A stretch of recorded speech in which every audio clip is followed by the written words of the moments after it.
ஜெபத்துடைய உச்சகட்டத்தை பாருங்கள். ஆண்டவரே, என் கண்ணு திறந்திருக்குதப்பா, ஆனா கண்ணு அழகன் திறக்கப்படல. கர்த்தருக்கு ஸ்தோத்திரம் உண்டாகட்டும். அல்லேலூயா. அவனுடைய வேண்டுதல் என்ன ஜெபிக்கிறான்? உம்முடைய வேதத்தில் உள்ள அதிசயங்களை நான் பார்க்கும்படிக்கு கண்களை திறந்தருளும். அல்லேலூயா. இந்த கண்ணு திறந்திருக்கிறது, மேல் கண்ணு அவளுக்கு திறக்கப்படலையே. அல்லேலூயா சொல்லுங்க பார்க்கலாம். கர்த்தர் அதிசயம் செய்கிறாரு, கர்த்தர் ஜீவனை கொடுக்கிறாரு, கர்த்தர் உற்சாகப்படுத்துற. கர்த்தருக்கு ஸ்தோத்திரம். அவனோட ஆவிக்கிற வார்த்தை என்ன? அங்கே வசனம் வாசிக்கிறோம், உம்முடைய வேதத்தில் உள்ள அதிசயங்களை நான் பார்க்க வேண்டும் ஐயா.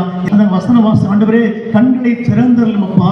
வேதத்தில் என்ன இருக்கு? பைபிள்ல அதிசயம் இருக்கிறது, அற்புதம் இருக்கிறது. கர்த்தருக்கு ஸ்தோத்திரம். திறந்து பார்க்க முடியும், நம்ம அற்பத்தை பெற்றுக்கொள்ள முடியும். ஆண்டவருக்கு ஸ்தோத்திரம் உண்டாகட்டும். உலகத்தில் எத்தனையோ புஸ்தகம் இருக்கிறது. எல்லா புஸ்தகத்தை விட சிறந்த புஸ்தகம், உயர்ந்த புஸ்தகம், உன்னதமான புஸ்தகம், மகத்துவமுள்ள புஸ்தகம், பரிசுத்த புத்தகம், வேறு பெற்ற புஸ்தகம் தி பைபிள். ஆண்டவருக்கு ஸ்தோத்திரம்.